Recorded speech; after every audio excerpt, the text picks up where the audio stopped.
کتاب مقدس میں سے پطرس کا پہلا عام خط، اس کا چوتھا باب اور اس کی 7ویں آیت سے 11ویں آیت تک ہم خدا کے پاک کلام میں سے تلاوت کریں گے۔ پطرس کا پہلا عام خط، اس کا چوتھا باب اور اس کی 7ویں آیت سے لے کر 11ویں آیت تک ہم خدا کے پاک کلام میں سے تلاوت کریں گے۔ خدا کے کلام میں اس طرح لکھا ہے: سب چیزوں کا خاتمہ جلد ہونے والا ہے، بس ہوشیار اور دعا کرنے کے لیے تیار۔ سب سے بڑھ کر یہ ہے کہ آپس میں بڑی محبت رکھو، کیونکہ محبت بہت سے گناہوں پر پردہ ڈال دیتی ہے۔ بغیر بڑبڑائے آپس میں مسافر پروری کرو، جن کو جس قدر نعمت ملی ہے وہ اسے خدا کی مختلف نعمتوں کے اچھے مختاروں کی طرح ایک دوسرے کی خدمت میں صرف کرے۔ اگر کوئی کچھ کہے تو ایسا کہے کہ گویا خدا کا کلام ہے۔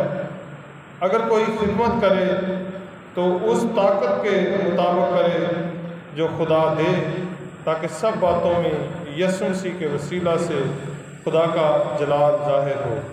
جلال اور سلطنت ابدالآباد اسی کی ہے، آمین۔ خدا کے پاک کلام کے پڑھے اور سنے جانے پر خدا کی برکت ہو، آمین۔ تشریف رکھیں۔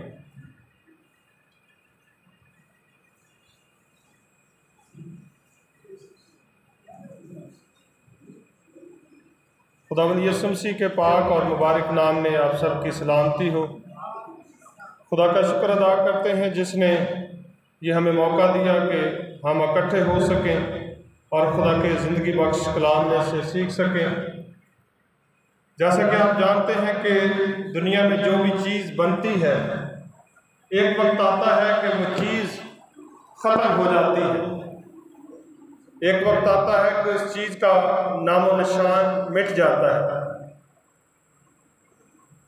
یہ پینسل ہے، جس نے یہ پینسل بنائی اس کو بھی پتا ہے کہ ایک دن اس پینسل کی مدت ختم ہو جاتی ہے۔ دنیا میں جتنی بھی چیزیں بنی ہیں، سب چیزوں کی ایک وقت آتا ہے کہ مدت ختم ہو جاتی ہے، اور انسان کی بھی ایک وقت آتا ہے کہ مدت ختم ہو جاتی ہے۔ اب جو حوالہ تلاوت کیا گیا اس میں لکھا ہے کہ سب چیزوں کا خاتمہ جلد ہونے والا ہے۔ جب سب چیزوں کا خاتمہ جلد ہونے والا ہے تو اس کا مطلب یہ ہے کہ کائنات میں جتنی بھی چیزیں ہیں،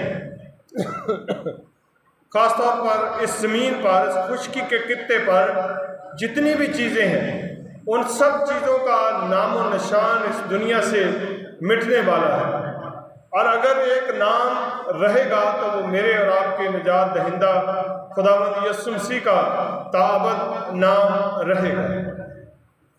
لکھا کہ سب چیزوں کا خاتمہ جلد ہونے والا ہے۔ اب یہ چیز کیوں لکھی گئی اور ہمیں اس کے بارے میں کیوں بتایا گیا؟ خدا کبھی بھی کوئی بھی کام بے مقصد نہیں کرتا، اور خدا کبھی بھی کوئی چیز بے مقصد نہیں لکھتا۔ خدا جب بھی کوئی کام کرتا ہے اس کے پیچھے کوئی نہ کوئی مقصد ہوتا ہے۔ ہم انسان جب بھی کوئی کام کرتے ہیں اس کے پیچھے لازمی کوئی مقصد ہوتا ہے۔ جب چھوٹے بچے ہوتے تھے ہم، اس وقت والدین جو کچھ کرتے تھے یا جو کچھ کہتے تھے، اس وقت وہ باتیں، وہ چیزیں سمجھ میں نہیں آتی تھیں، لیکن اب ان باتوں کا پتہ چلتا ہے کہ والدین جو کہتے تھے اور جو کرتے تھے وہ فضول نہیں تھا، بلکہ ان کا ایک خاص مقصد ہوتا تھا۔ اسی طرح خدا کے پاک کلام میں جو لکھا ہے کہ سب چیزوں کا خاتمہ جلد ہونے والا ہے، تو اس کا بڑا خاص مطلب ہے۔ ابھی پرانے عہد نامہ میں ہم جب جائیں گے پیدائش کی کتاب کے 6 باب میں، تو وہاں پر لکھا ہوا ہے کہ خدا نے زمین پر نظر کی اور کیا دیکھا کہ زمین پر انسان کی بدی بہت بڑھ گئی ہے، اور خدا نے کہا کہ میری روح انسان کے ساتھ سدا مزاحمت نہ کرتی رہے گی، کیونکہ وہ بھی تو بشر ہے، تو بھی اس کی عمر 120 برس ہوگی۔ 120 برس خدا نے انسان کو درست ہونے کے لیے دیے، تاکہ 120 برس میں انسان اپنی بگڑی ہوئی حالت کو ٹھیک کر سکے۔ اور جب انسان 120 برس کی حالت میں اپنے آپ کو ٹھیک نہیں کر پاتا تو خدا اسے اپنے پاس واپس بلا لیتا ہے۔ جیسے جیسے خدا نے حکم دیے، جیسے جیسے خدا نے شریعت دی، جیسے جیسے خدا نے قواعد و ضوابط دیے، انسان اور زیادہ بگڑتا گیا، انسان اور زیادہ بگڑتا گیا اور انسان خدا سے دور ہوتا گیا۔ اب کتاب مقدس میں جب ہم زبور کی کتاب کو پڑھتے ہیں تو زبور کی کتاب میں لکھا ہوا ہے کہ انسان کی عمر 70 برس ہوگی اور اگر قوت ہو تو 80 برس ہوگی۔ اس کا مطلب یہ ہوتا ہے، جو میں نے آپ کو پیدائش کی کتاب میں بتایا کہ 120 برس ہوگی، اور اب زبور کی کتاب میں بتایا کہ 70 یا 80 برس ہوگی۔ اس کا مطلب یہ ہوتا ہے کہ خدا انسان کو درست ہونے کے لیے اتنے سال دے گا، 120 سال دے گا، اور پھر آ کر زبور کی کتاب میں کہتا ہے کہ میں 70 یا 80 سال انسان کو دوں گا۔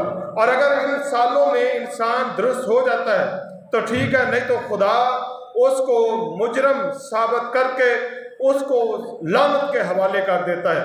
بے شک اس کے بعد انسان جیتا تو رہتا ہے لیکن وہ لعنت کی حالت میں جیتا رہتا ہے۔ کتاب مقدس میں لکھا ہوا ہے کہ لڑکا 100 برس کا ہو کر مرے گا۔ یہ لکھا ہوا ہے یسایہ کی کتاب کے آخری باب میں کہ لڑکا 100 برس کا ہو کر مرے گا، اور لکھا ہوا کہ اگر گناہ گار 100 برس کا ہو تو وہ ملعون ہوگا۔ وہ کیا ہوگا؟ ملعون ہوگا۔ اس لیے میں نے آپ کو بتانے کی کوشش کی ہے کہ ہر آدمی کو زمین پر درست ہونے کے لیے ایک ٹائم دیا جاتا ہے۔ اور پھر آ کر یرمیہ کی کتاب میں لکھا ہوا ہے کہ خداوند فرماتا ہے کہ تو ان لوگوں کے لیے دعائے خیر نہ کر، کیونکہ جب یہ دعا کریں گے اور جب یہ روزہ رکھیں گے اور جب یہ گریہ زاری کریں گے اور جب یہ سوختنی قربانی گزرانیں گے اور جب یہ ہدیے لائیں گے تو میں ان کا نالہ نہ سنوں گا، کیونکہ انہوں نے گمراہی کو یوں ہی دوست رکھا۔ تو گمراہی کو دوست رکھنے کا مطلب یہ ہے کہ وہ اپنی بدی پر پکے رہے۔ خدا نے ان کو ایک لمٹ دی، خدا نے ایک ٹائم دیا، اور اس لمٹ اور اس ٹائم میں وہ اپنے آپ کو درست نہ کر سکے۔ پھر جب ہم یوحنا کے پہلے عام خط کو پڑھتے ہیں تو اس کے آخری باب میں لکھا ہوا ہے کہ خداوند فرماتا ہے کہ تو ایسے آدمی کے لیے دعا نہ کر، یعنی اس آدمی کے لیے جس نے ایسا گناہ کیا ہو جس کی سزا موت ہے، تو اس کے لیے دعا نہ کر، اور اس آدمی کے لیے دعا کر جس نے ایسا گناہ نہیں کیا جو موت کے لائق ہے، تو میں اس کی دعا سنوں گا۔ لیکن جس نے ایسا گناہ کیا جس کی سزا موت ہے تو میں اس کی دعا کو ہرگز نہ سنوں گا۔ تو اس لیے یہ بھی یاد رکھنے کی ضرورت ہے کہ خدا نے جب کہا کہ سب چیزوں کا خاتمہ جلد ہونے والا ہے تو ہمیں اپنی ہسٹری کو، ہمیں اپنے تعلیم کو اور اپنے ایمان کو اور اپنی زندگی کو بھی دیکھنا ہے، کیونکہ کتاب مقدس میں کیا لکھا ہے کہ سب چیزوں کا خاتمہ جلد ہونے والا ہے، بس ہوشیار اور دعا کرنے کے لیے تیار رہو۔ اب یہ دو جگہ پر خداوند یسوع مسیح نے، ایک جگہ پر یسوع مسیح نے کہا، ایک جگہ پر پطرس رسول نے جب خط لکھا تو روح کی ہدایت سے دعا کے بارے میں کہا۔ یسوع نے تب کہا جب یسوع گتسمنی باغ میں تھے تو یسوع نے اپنے شاگردوں کو کہا کہ جاگو اور دعا کرو تاکہ آزمائش میں نہ پڑو۔ اب یہاں پر پطرس کہتا ہے کہ ہوشیار اور دعا کرنے کے لیے تیار رہو، کیونکہ جب انسان دعا کرتا ہے تو اس وقت وہ بیداری کی حالت میں رہتا ہے، اس وقت وہ بیداری کی حالت میں رہتا ہے۔ اور کتاب مقدس میں ایک مثال دی گئی ہے کہ ابن آدم کا ایسے آنا ہوگا جیسے رات کے وقت چور آتا ہے اور اس کو پتہ نہیں ہوتا کہ مالک کو پتہ نہیں ہوتا کہ کب چور آ جائے گا، اور مالک سویا ہوتا ہے اور چور آ کر چوری کر کے چلا جاتا ہے۔ اب یسوع نے یہاں پر چور کی مثال کیوں دی ہے؟ چور اس وقت حملہ کرتا ہے آ کر جب آدمی کو غافل دیکھتا ہے، جب آدمی کو لاپرواہ دیکھتا ہے، جب آدمی کو سوئے ہوئے پاتا ہے، تب کیا کرتا ہے؟ چور آتا ہے اور چیز چرا کر لے جاتا ہے اور ہمارا نقصان ہو جاتا ہے۔ تو اس لیے یسوع نے وہاں پر چور کی مثال دی ہے کہ ابن آدم کا ایسے آنا ہوگا جیسے رات کے وقت چور آتا ہے۔ اب یہاں پر لکھا ہوا ہے پس ہوشیار اور دعا کرنے کے لیے تیار رہو۔ اس کا مطلب یہ ہے کہ ہمیں ہر وقت ہوشیار رہنا چاہیے، ہر وقت بیدار رہنا چاہیے۔ جس دن ہم غافل ہوئے، جس دن ہم لاپرواہ ہوئے،